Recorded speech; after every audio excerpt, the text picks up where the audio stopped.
Hello, people that how's all doing? So yeah, as you know, with the coronavirus and everything, I just kind of something that I just kind of I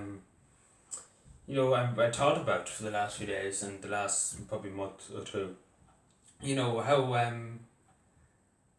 we take for granted, that we have a family, that we have friends, that we have, that we have the luxury of living in a house and having the good health and having being well, being safe. And some countries and some people around the world don't have it.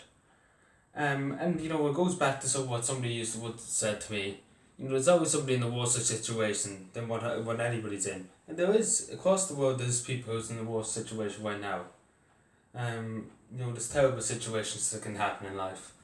It's difficult with this coronavirus. Families are split apart and everything. We take it for granted, and it's times like this. You reflect on, your choices and your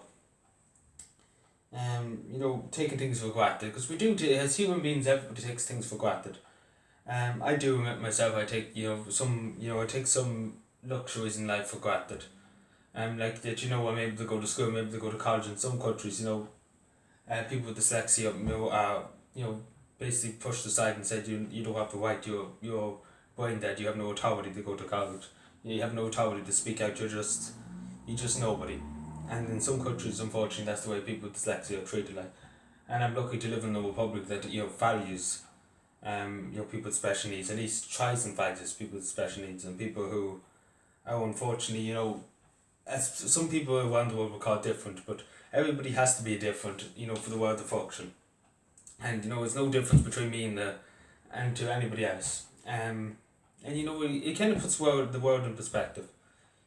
There's people out there suffering terribly at the moment. So every moment I'm speaking, somebody, unfortunately, commit suicide, and it's dreadful. And you think about that, and especially in my situation, and I suppose even, coming up to a few things, it is hard. It is hard to comprehend that every minute I'm speaking, 2 or 3 people unfortunately killed themselves around this world, and it's it's sad. It's really sad, but it just goes to show that we're healthy. Please God, everybody watching this video is healthy and happy. But we take that for granted, and we don't be thankful enough for it.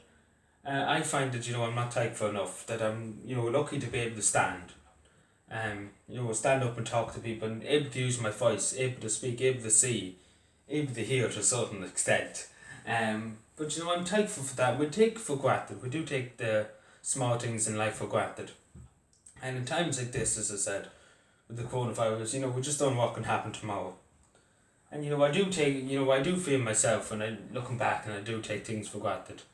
I do take life for granted sometimes. And it kind of goes what I say. Live life to the full, because you never know what can come down the tracks tomorrow or next week or in 2 weeks' time. And the same with, as I said, with my friends, you never know what can happen. You never know what can happen. You might need your friends, or they might need you. And it's always good to keep fighting with people. There's no need fighting with people, because you never know what tomorrow will bring. And that's life, and that's one of the sad things about life. It could be good and could be bad stuff that could come tomorrow. But we always have to be hopeful. We always have to be determined that we can get through it. And above all, we must have faith in ourselves. But I suggest to people, think about that and be thankful tonight. Maybe say a prayer tonight. As I do every night. To saying to God to please, end this coronavirus and send it packing, in other words. But I have to be, and I said last night I prayed last night, and I said to him, thank God that I'm, able to see things and able to talk and able to speak and able to walk and able to do things in life that other people unfortunately can't. And that's something that many people do take for granted, including myself. And at this time it kind of made me realise that there's other people in this world, unfortunately, who don't have them gifts. And people who have them gifts should value them. Because no amount of money can give you you can get a hearing aid, and obviously for hearing. But no amount of money can, if you're fully deaf, no amount of money can, help you. If you're blind, no amount of money can, it's the same as that, your health and your happiness is your number one, and that's your number one. Your health and your happiness is your number one. Which I always knew that anyway, but yeah, I'm just saying to people, be thankful for, the gifts in life, the small things in life, and, especially this time, because, it's time for reflection, I suppose, and that's what God's trying to make us do, trying to teach us a lesson for, I suppose, the bad things that we have done in society, some things that people have done in society. And I think God's trying to make us think and trying to make us understand, the stuff that happens in society, bad stuff. Now, the majority of people do good in society, but some people, unfortunately, murder people for fun, sacrifice people. There's cults out there that sacrifice people, and unfortunately, innocent children die in abortions, and that's God's not happy. I'm sure that God is not happy, that he wouldn't be happy with not giving a child the chance to survive. But that's just my opinion. I'm sure the church is in line really with that too. But anyway, thank you for watching. Subscribe for more and bye.